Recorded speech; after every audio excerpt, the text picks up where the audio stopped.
Sir एक second, let me announce that also. Bansal साहब और कन्हैया जी का स्वागत करेंगे।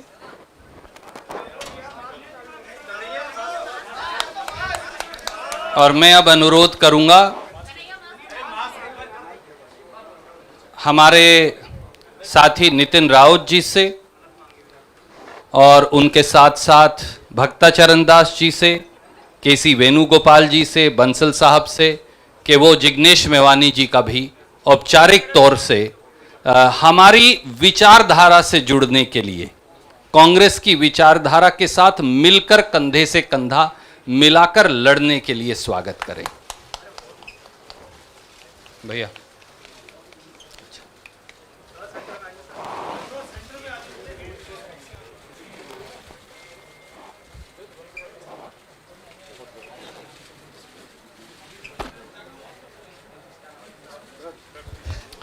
बहुत शुक्रिया। और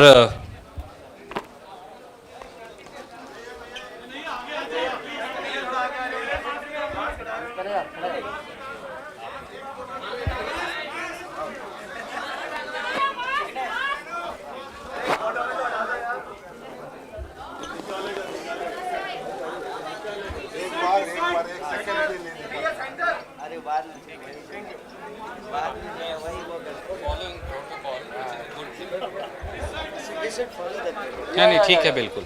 आई am happy with it.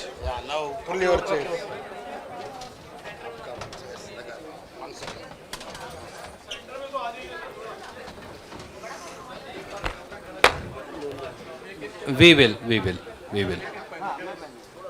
Will. आप थोड़ा सा इंतजार कीजिए। और मैं अब अनुरोध करूंगा हमारे युवा साथी कन्हैया कुमार जी से कि वो अपनी बात आपके समक्ष रखेंगे। कन्हैया जी।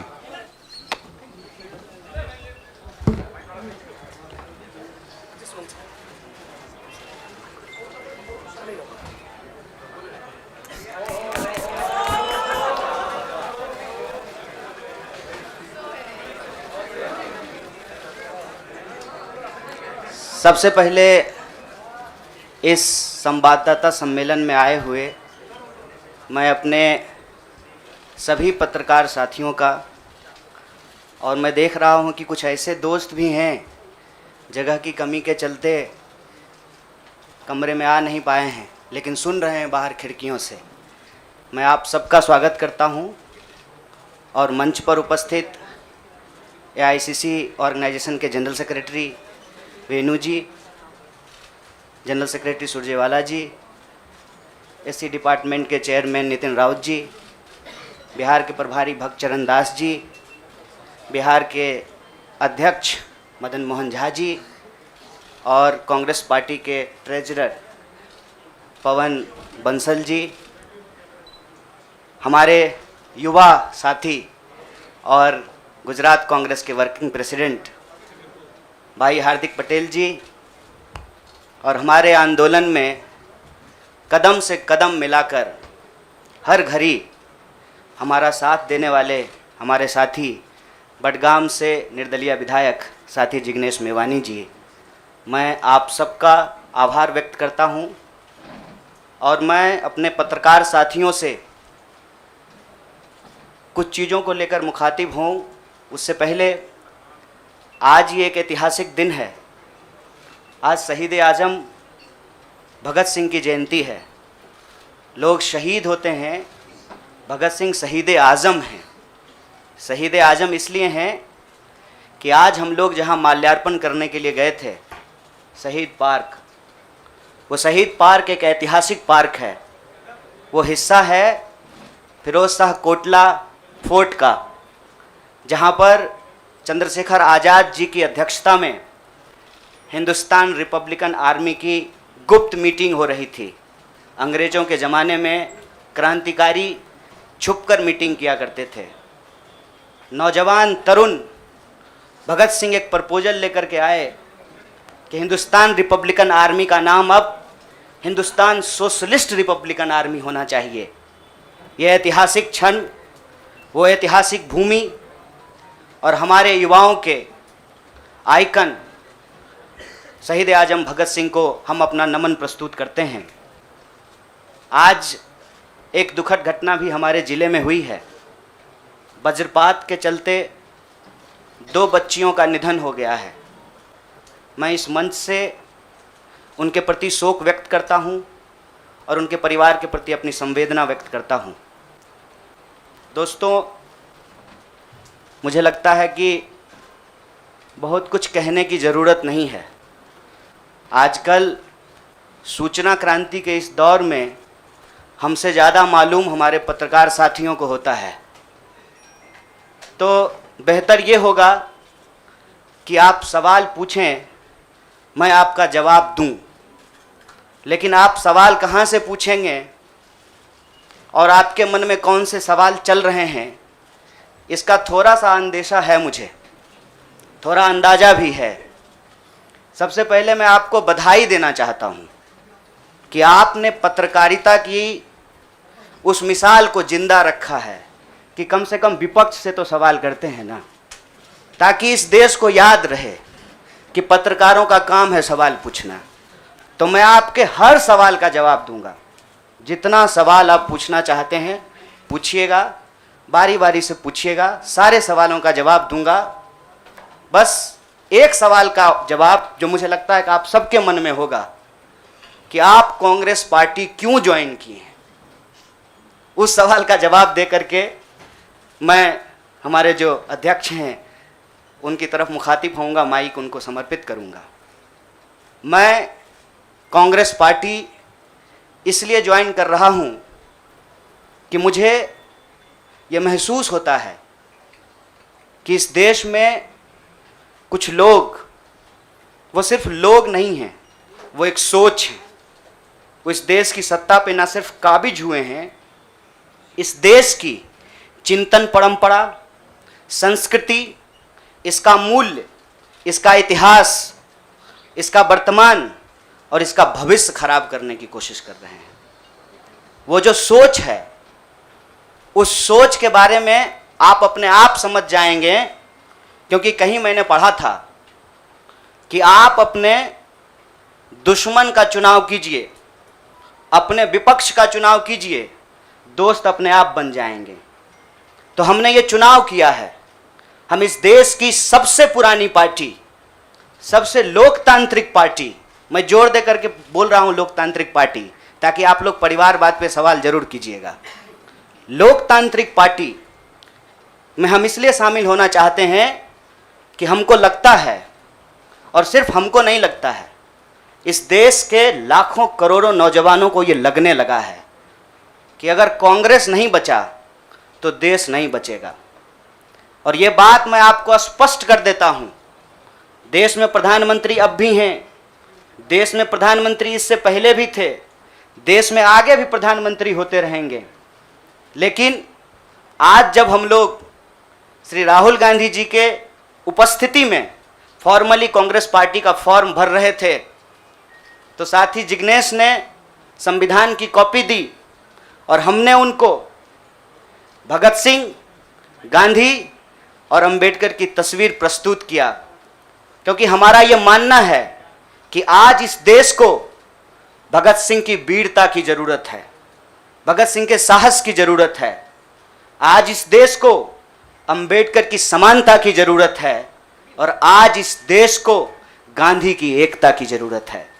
गांधी जब कहते हैं रघुपति राघव राजा राम, पतित पावन सीताराम, ईश्वर अल्लाह तेरो नाम, सबको सन्मति दे भगवान, ये गांधी की एकता है। जब अंबेडकर कहते हैं कि किसी भी समाज का मूल्यांकन वहां महिलाओं की क्या स्थिति है इस बात से होगा, तब वो समानता की वकालत कर रहे होते हैं। मैं नहीं मानता हूं कि डॉक्टर बाबा साहब भीमराव अंबेडकर किसी एक समुदाय के नेता थे। कांग्रेस पार्टी ने, संविधान सभा ने डॉक्टर बाबा साहब भीमराव अंबेडकर को संविधान बनाने की जिम्मेवारी दी, और उस संविधान के प्रियम्बल में यह लिखा है, हम भारत के लोग भारत को एक प्रभुत्व संपन्न समाजवादी धर्मनिरपेक्ष लोकतांत्रिक गणराज्य बनाने के लिए, इसमें समानता, न्याय के मूल्य निहित हैं। और जब भगत सिंह कहते हैं कि आप व्यक्ति को कुचल सकते हैं, विचारों को नहीं, आप बम और पिस्तौल से कभी इनकलाब नहीं ला सकते हैं, उस साहस की जरूरत है हमको। मुझे नहीं लगता है, मेरे बहुत सारे राजनीतिक दोस्तों को ये लगता है, मुझे लगता है कि यह देश 47 से पहले वाली स्थिति में चली गई है। लेकिन जिनको लड़ना है उनके पॉलिटिकल इमेजिनेशन में आज भी हर कोई अपना अपना शोरूम बचाने के चक्कर में है।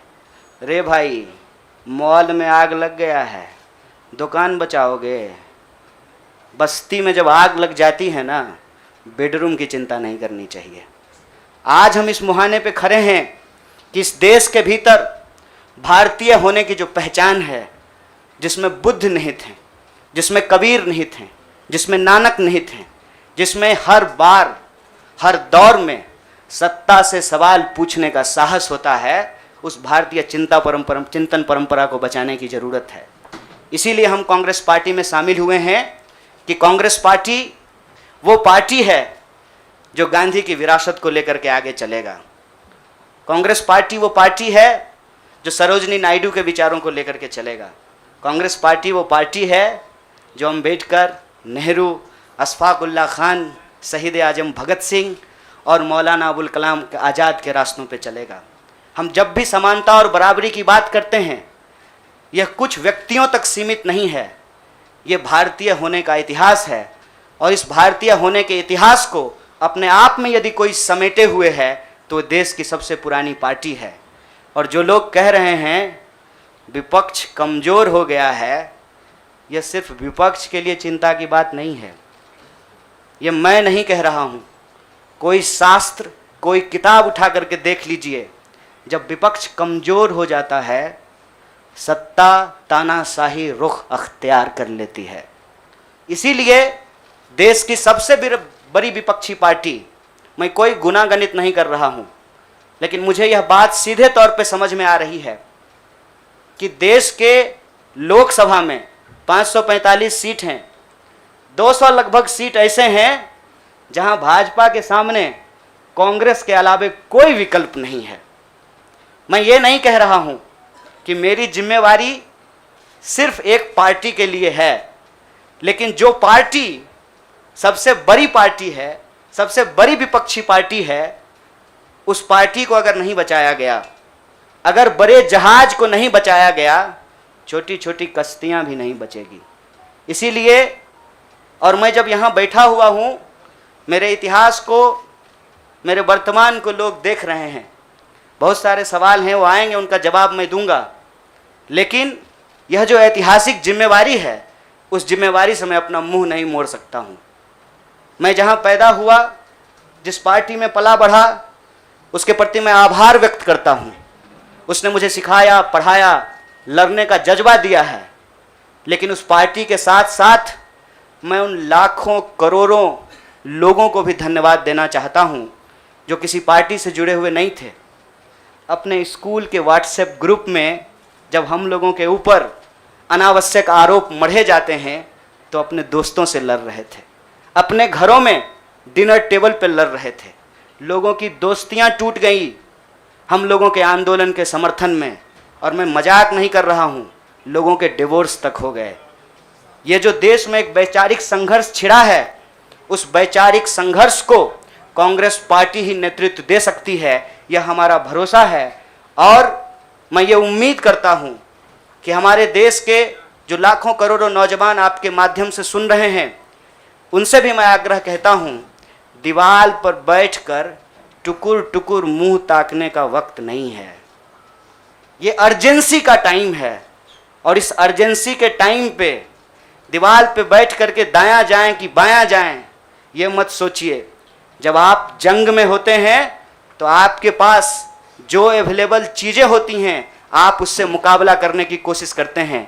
कांग्रेस पार्टी एक बड़ी जहाज है, अगर कांग्रेस पार्टी बचेगी तो हमारा मानना है इस देश के लाखों करोड़ों नौजवानों की आकांक्षाएं बचेंगी, गांधी की मीमांसा बचेगी, भगत सिंह के सपनों का भारत बचेगा, और डॉक्टर बाबा साहब भीमराव अंबेडकर की समानता का भारत का निर्माण संभव हो पाएगा। इसी आशा और उम्मीद के साथ मैं इस पार्टी से जुड़ा हूँ, और मुझे पूरा भरोसा है कि कांग्रेस पार्टी जो अपने आप को एक लोकतांत्रिक पार्टी कहती है, आज़ादी के साथ, अपनी पूरी मुखरता के साथ सत्ता से सवाल पूछना और लोगों के हक के लिए लड़ना भिड़ना संघर्ष करने में हमारे साथी रहेंगे, हमारे सहयोगी रहेंगे। और ये परिवार संघ परिवार नहीं, वो क्या परिवार जो परिवार छोड़कर परिवार बनाना पड़े, वो परिवार जो आपको परिवार छोड़ने के लिए नहीं कहता है, कहता है कि अपने परिवार में रहिए। अरे महात्मा गांधी कस्तूरबा गांधी को लेकर के अंग्रेजों से लड़ गए, बताइए इनको अपना घर छोड़ना पड़ा। कोई जरूरी है क्या? घर परिवार के साथ रहना है। डॉक्टर बाबा साहब भीमराव अंबेडकर भी अपने परिवार के साथ रहते थे। आप जितने बड़े लोग हैं उनका इतिहास उठा करके देख लीजिए, सब लोग अपने परिवार के साथ रहते थे।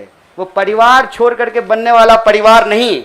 न्याय बराबरी और संघर्ष के लिए इस परिवार में मैं शामिल हुआ हूं। सभी सदस्यों के प्रति देश के अंदर फैले हुए लाखों करोड़ों कार्यकर्ताओं को अपना आभार व्यक्त करता हूं। बहुत बहुत शुक्रिया, बहुत बहुत धन्यवाद। शुक्रिया। मैं अब जिग्नेश भाई से प्रार्थना करूंगा कि वो अपनी बात कहेंगे। जिग्नेश जी आ जाएगा।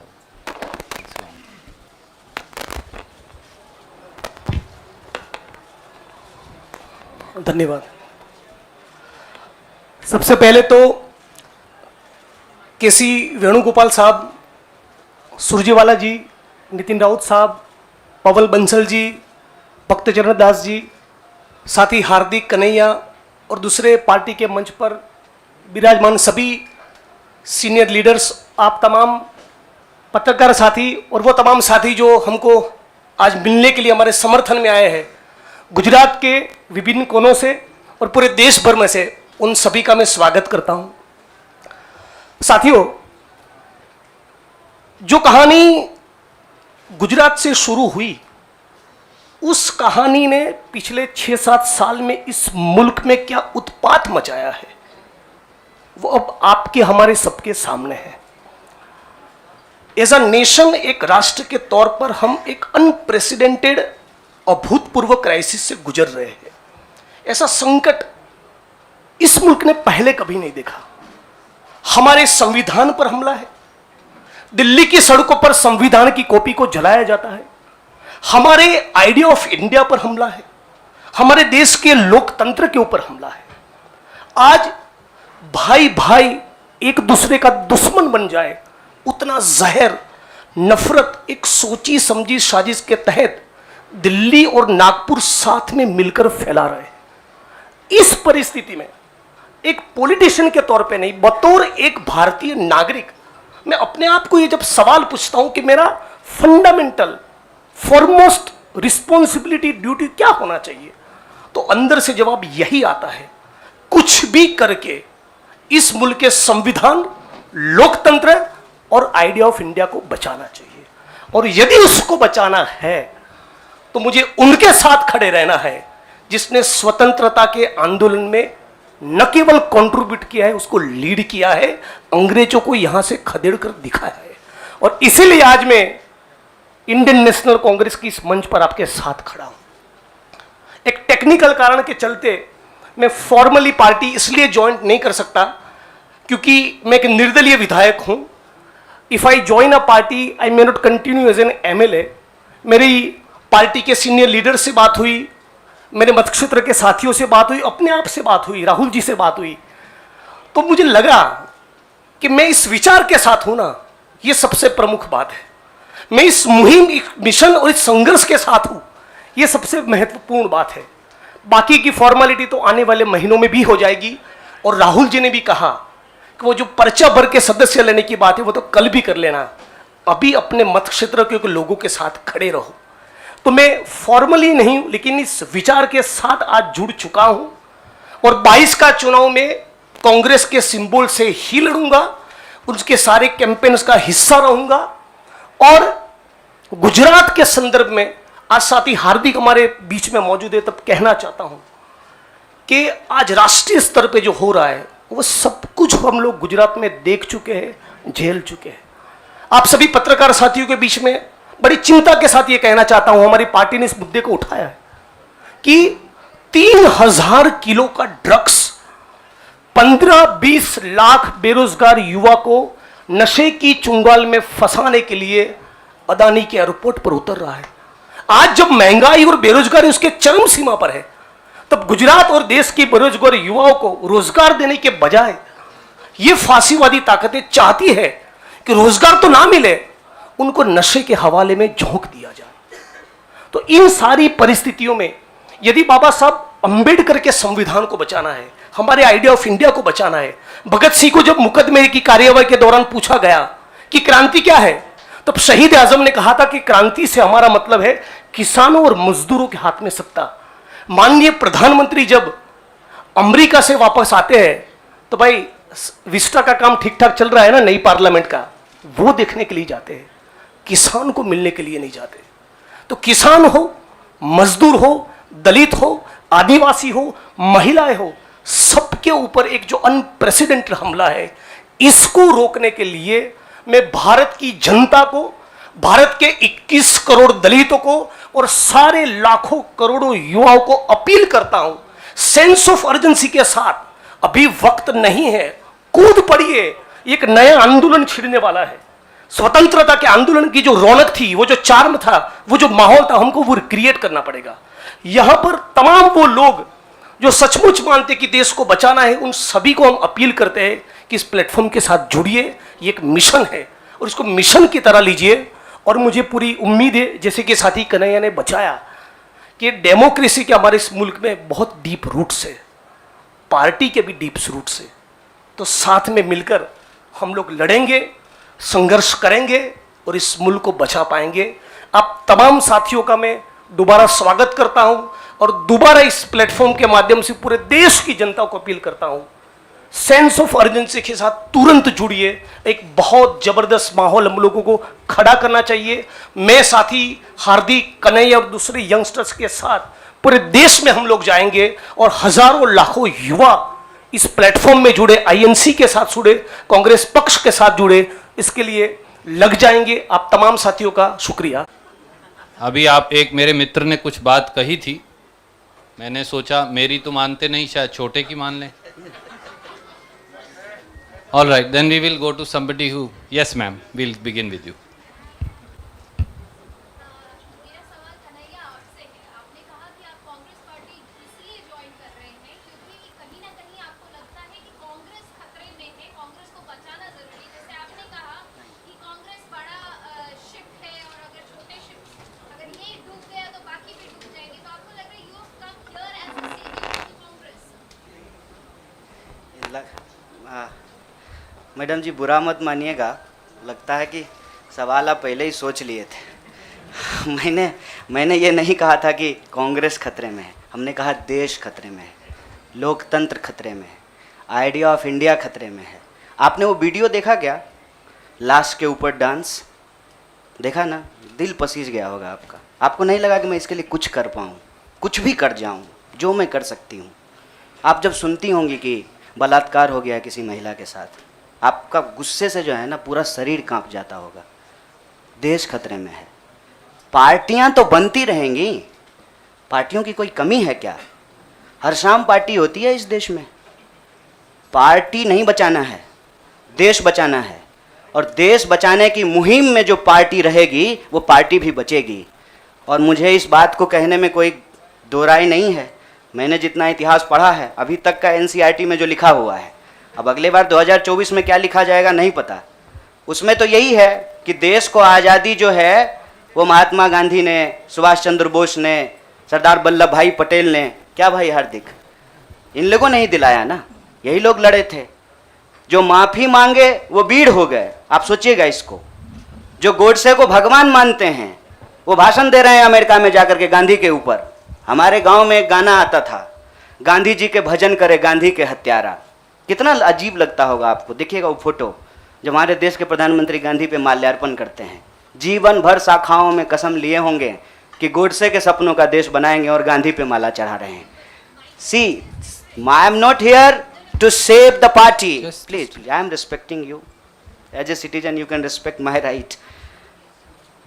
देश खतरे में है और ये सिर्फ मैं नहीं कह रहा हूं, ये मुझे लगता है आप भी सोचते होंगे। समझ रहे हैं, अंग्रेजी का वो फ्रेज है dancing on dead, dead body पे कोई नाच रहा है। उस दिन खाना तो नहीं खाया गया। आप सोच के देखिए, आप इस पे विचार करके देखिए। मेरे गांव में अगर किसी की मौत हो जाए तो पूरे गांव में खाना नहीं बनेगा। हजारों लोग मर गए। देखे 71 वर्ष की उम्र में प्रधानमंत्री के लिए सोहर गाया गया।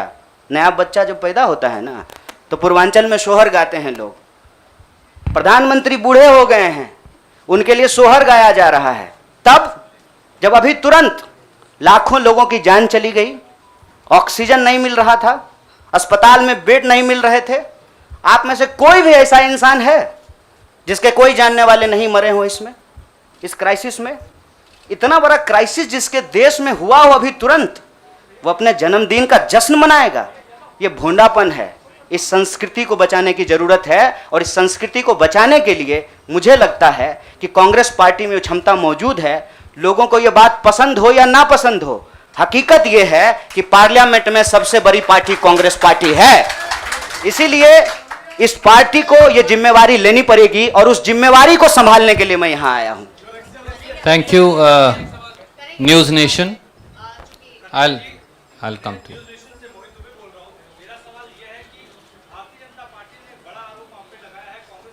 जनता पार्टी का आरोप को कौन पूछता है? आपका कोई आरोप है मेरे ऊपर? भारतीय जनता पार्टी को मैं सीरियसली नहीं लेता हूं। आपका कोई आरोप है? आप सवाल पूछिए।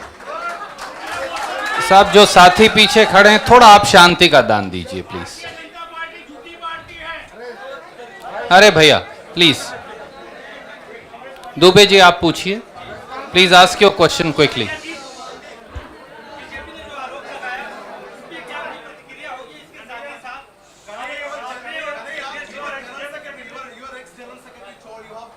Yeah, please, you cannot interrupt. No, you have to have discipline. My humble request with folded hands. There is no, but Yes, I am not Prime Minister. I will take your question. no, Don't but worry. democracy means that you should not supersede somebody who's asking question. That's what democracy is. Dubey भाई, आपका सवाल है, news nation से हैं। अच्छा, बारी जल्दी से पूछिए ना। नहीं, और लोगों ने किया है, नाम बताएंगे। मेरा सवाल आपसे ये है कि तमाम जो कांग्रेस के और युवा नेता है वो छोड़ के चले गए, तो क्या माना जाए कि आप जितने भी लोग आपने ज्वाइन किया है, ये राहुल गांधी की नई टीम होगी, राहुल गांधी की सियासी जो नाव है उसको पार लगाने का काम करेगी? देखिए, मैं यही कह रहा हूँ, हमारे देश के लोगों के पॉलिटिकल इमेजिनेशन को कुछ हो गया है। अभी क्या हो गया है मुझे समझ में नहीं आ रहा है। हमने आपके सवाल को अपने आप लेते हुए हमने अपने पूरे वक्तव्य को रखा। हमने कहीं भी कहा कि हम कोई टीम बना रहे हैं? बीसीसीआई थोड़ी है सर, मतलब टीम बना रहे हैं। मैं कह रहा हूं कि भारत की परंपरा, चिंतन परंपरा, सोच, जिस पे आपको गर्व होता है भारतीय होने के चलते, उस परंपरा को समेटने का, उसको आगे बढ़ाने का काम देश की सबसे पुरानी पार्टी कांग्रेस पार्टी ने किया है। उस पार्टी के पास एक ऐतिहासिक जिम्मेवारी है और इस देश का नागरिक होने के चलते, साथी जिग्नेश ने कहा, यह हमारी भी ऐतिहासिक जिम्मेवारी है कि कल को जब इतिहास लिखा जाएगा तो हमसे भी पूछा जाएगा, दुबे भाई आपसे भी पूछा जाएगा कि जब यह तमाशा हो रहा था तो हम क्या कर रहे थे। हमने वो कहानी सुनी है बचपन में, आपने भी सुना होगा। जंगल में आग लगी, एक कोयल अपने चोंच में पानी भर करके जंगल की आग बुझाने की कोशिश कर रही थी। जंगल की आग नहीं बुझी, या बुझनी होगी बुझ जाएगी। कम से कम कोयल का वह ऐतिहासिक प्रयास जो है वो इतिहास याद रखेगा। और ये जो आप कह रहे हैं ना, डूबती हुई नाव, देखिए कभी कभी ना इंसान को भ्रम होता है, जैसे टिड्डे को भ्रम होता है कि वो अपने पांव से आसमान टिका रखा है। हमको ऐसा कोई भ्रम नहीं है। मेरे अकेले से कुछ नहीं होगा। जब आप जुड़ेंगे, हम जुड़ेंगे, इस देश के संविधान में, आइडिया ऑफ इंडिया में भरोसा करने वाले लोग जो हैं, जिसको हम कहते हैं गांधी के सपनों का भारत, जिसको हम कहते हैं भगत सिंह के सपनों का भारत, जिसको हम कहते हैं डॉक्टर बाबा साहब भीमराव अंबेडकर के सपनों का भारत, जिसको हम कहते हैं बिरसा मुंडा के सपनों का भारत, सावित्रीबाई फूले के सपनों का भारत, श्री कृष्ण सिंह के सपनों का भारत, जगजीवन राम के सपनों का भारत, मौलाना अबुल कलाम आजाद के सपनों का भारत, उस भारत को बचाने की बात मैं कर रहा हूं। और सियासत, मैं बार बार कहता हूं, अगर सियासत सही होगी तो गलत लोग जो सत्ता पे काबिज हैं ना, मुझे भारत के लोगों पे बहुत भरोसा है। अरे हैं हम लोग थोड़ा सा आलसी, लेकिन जब आ गए ना अपने पे, 200 साल अंग्रेजों ने राज किया था, जब से भारत के लोग अपने पे आ गए ना, तो 1942 में भारत छोड़ो आंदोलन का जब नारा महात्मा गांधी ने दिया था, तो अंग्रेजों को भारत छोड़ करके जाना पड़ा था। और उस वक्त जो लोग अंग्रेज से पेंशन ले रहे थे, माफी मांग रहे थे, वो आज एनसीईआरटी की किताब बदल रहे हैं कि अपना नाम भी हम वीरों में लिखवा लें। इसीलिए मैं कह रहा हूं कि उस इतिहास को, उस चिंतन परंपरा को बचाने की जरूरत है। पार्टी अगर उस सिद्धांत पे चलेगी, संविधान के प्रियम्बल को रक्षा करने की कोशिश करेगी, पार्टी भी बचेगी और पार्टी सत्ता में भी आएगी। ऐसा मेरा उम्मीद है, ऐसे मेरी आशा है। Jainendra from ABP, can you please come forward and ask. हाँ, पूछिए जरा। एक सवाल पूछिए। हम एक आग्रह करें, आप लोग ना लड़ाई नहीं लगवाइए हमारे दोस्त के बीच में। भोरे से जो है ट्विटर पे आप लोग क्या क्या चला दिए हैं, और लोग हमको पूछ रहा है कि जिग्नेश का नाम काहे नहीं ट्रेंड कर रहा है।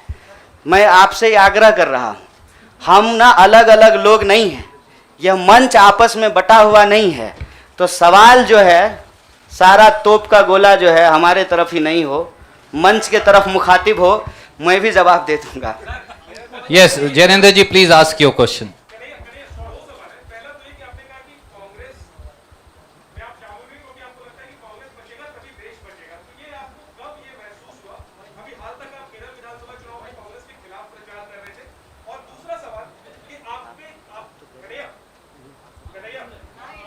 हाँ, सुन रहे हैं। दूसरा सवाल ये कि आपको लेफ्ट के भविष्य के चेहरे के तौर पर देखा जा रहा था, और जब आप कांग्रेस पे आ गए, आपको क्या लगता है भारत की राजनीति में फिलहाल क्या लेफ्ट अप्रासंगिक हो गई है? मैं चाहता हूँ दोनों पे डिटेल करें। बड़ा जैनेंद्र भाई बड़ा वैचारिक सवाल पूछे हैं। बहुत बहुत शुक्रिया जैनेंद्र भाई। एक तो देखिए, हमारी जो ये नई पार्टी है, इस पार्टी के जो संगठन के महासचिव हैं वो केरल से ही हैं। इनसे आप चाहें तो अकेले में भी पूछ लीजिएगा। कांग्रेस पार्टी के खिलाफ हमने एक शब्द नहीं बोला था। हम कांग्रेस पार्टी के खिलाफ भी बोले हैं, लेकिन केरल के विधानसभा चुनाव में नहीं, जेएनयू के प्रेसिडेंशियल स्पीच में बोले थे। देखिए, हमको हमारा इतिहास पता है और हम यही कहते हैं, इतिहास को तोड़ा और मरोड़ा नहीं जा सकता है। इतिहास इतिहास होता है। इतिहास कोई कागज पे लिखे हुए शब्द होते हैं कि आप उसको जो है इरेजर से मिटा दीजिएगा। केरल के विधानसभा चुनाव में कांग्रेस पार्टी के खिलाफ नहीं बोले थे। आपने पूछा कि कब इसको आपको ऐसा महसूस हुआ। देखिए, महसूस तो मुझे राजनीति में आए हुए 18 साल हो गए हैं, और मैंने हमेशा ये महसूस किया कि कहीं ना कहीं इस देश की जो राजनीतिक विरासत है वो भटक गई है। भूल भुलैया नहीं होता है, राइट लेफ्ट सेंटर घूमने लगा है, और पता ही नहीं चल रहा है कि एक्चुअल आइडियोलॉजिकल पोजिशनिंग कहाँ है, उसके थ्रेड्स कहाँ पे हैं। तो मैं जैनेंद्र भाई, आपने वैचारिक सवाल पूछा है, एक ऐतिहासिक तथ्य आपसे साझा करता हूँ। मैं ऑल इंडिया स्टूडेंट फेडरेशन का मेंबर था कल तक। वो ऑल इंडिया स्टूडेंट फेडरेशन 1936 में बना, और उस इतिहास जाकर के देख लीजिएगा। उसका जो इनॉग्रल सेशन था, पंडित जवाहरलाल नेहरू का उसमें भाषण हुआ था, और उस वक्त देश के जितने भी नौजवान थे, सुनने में थोड़ा अजीब लग सकता है हमारे कुछ साथियों को, लेकिन अपने विद्यार्थी के होने के ज़माने में अटल बिहारी वाजपेयी भी शामिल हुए थे, बाद में निकाल दिया गया था। मतलब अंग्रेजों के खिलाफ जो छात्रों का संघर्ष हो रहा था, सभी विचारधारा के लोग उसके सदस्य थे। और आपने जो वैचारिक सवाल पूछा कि आपको लेफ्ट के भविष्य के रूप में देखा जा रहा है, कौन कह रहा है कि लेफ्ट का भविष्य खराब हो गया है? व्यक्ति आते हैं और जाते हैं, संगठन हमेशा व्यक्ति से बड़ा होता है। व्यक्ति की अपनी एक भूमिका होती है, उस भूमिका को वो अपनी क्षमता से निभाने की कोशिश करता है। मैं आपको बता दूं, जहां जिस पार्टी से आप मेरा संबंध जोड़ रहे हैं, मैं वहां पैदा हुआ हूं। मेरे भीतर सोचने, समझने, लड़ने की जो क्षमता है, यह उसके ट्रेनिंग का हिस्सा है और मुझे इस बात का गर्व है। लेकिन वहाँ जो लड़ने का तरीका है और जिस तरीके से वो लड़ रहे हैं, मुझे लगता है आज जो देश की स्थिति है उसमें उसके स्पीड को बढ़ाने की ज़रूरत है, और जो वैचारिक संकीर्णता है उसको तोड़ने की ज़रूरत है। मैं आपको एक बात बताना चाहता हूँ। मैं अपने कई साथियों से पूछा कि क्या भगत सिंह की जयंती देश के सभी संगठनों को नहीं मनाना चाहिए, और क्या गांधी की तस्वीर सभी संगठनों के कार्यालय में नहीं होना चाहिए। ये हमारा इतिहास है, ये हमारी विरासत है। कुछ लोग बहुत चालाकी से विचारधारा की खोल में यह जो हमारी ऐतिहासिक विरासत और परंपरा है, इसको आपस में उलझाने की कोशिश करते हैं। एक बड़ा पॉपुलर डिबेट है मीडियम और मीन्स का, साध और साधन का, हिंसा और अहिंसा का। तो मैं आपके सामने इस सदन के समक्ष यह बात कहता हूं, जब भगत सिंह कहते हैं कि बम और पिस्तौल इनकलाब नहीं ला सकता है, मतलब भगत सिंह हिंसा का निषेध कर रहे हैं, वायलेंस को निगेट कर रहे हैं। और जब बापू कहते हैं, महात्मा गांधी कहते हैं करो या मरो, मतलब वो व्यक्ति के ऊपर होने वाली हिंसा को स्वीकार कर रहे हैं और अहिंसा को निगेट कर रहे हैं। देश की अर्जेंसी क्या है, इस बात को समझिए। और देश की अर्जेंसी ये है कि आप पैदा कहीं भी हुए हों, अगर गांव में आग लगी है, आप अपने दरवाजे के बाहर डंडा लेकर के गेटकीपर बन करके खड़ा हो जाएंगे कि घुसने नहीं देंगे, निकलने नहीं देंगे, तो आपका घर भी नहीं बचेगा, बेडरूम भी नहीं बचेगा। इसलिए समझदारी इस बात में है कि आपसी जो नाराजगी है, आपसी जो वैचारिक मतभेद है, उसको किनारा कीजिए और बस्ती बचाने के लिए इकट्ठा होइए, क्योंकि ये देश हम सबका है। इसीलिए लेफ्ट राइट का जो क्वेश्चन है ना, वो अप्रासंगिक इसलिए हो गया है कि आज आपको वैसे आदमी के साथ सामना करना पड़ रहा है जो हमारे जमाने का गोविंदा है, ड्रेस बदलते रहता है। इसीलिए इस वैचारिक भ्रम में नहीं पड़िए, देश बचाइए, संविधान बचाइए, यही हमारा लक्ष्य है। Siddharth from ANI।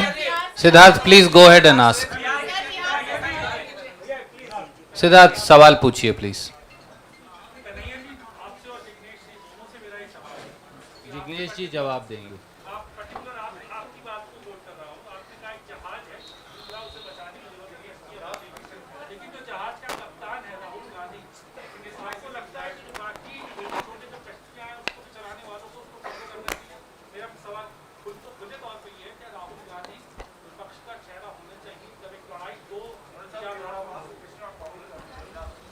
विपक्ष का चेहरा तो मीडिया भी होना चाहिए।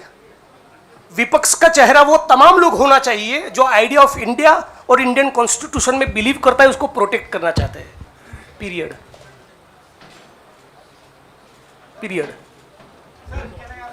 Thank you. I have to see, it's been over an hour. बहुत सारे साथी अलग अलग दोनों से बात करना चाहते हैं। I am going to wind up this press conference. Thank you so much. हम बाद में आके हमसे ले लीजिएगा, 1-to-1 करेंगे। कन्हैया जी एक सवाल, कन्हैया जी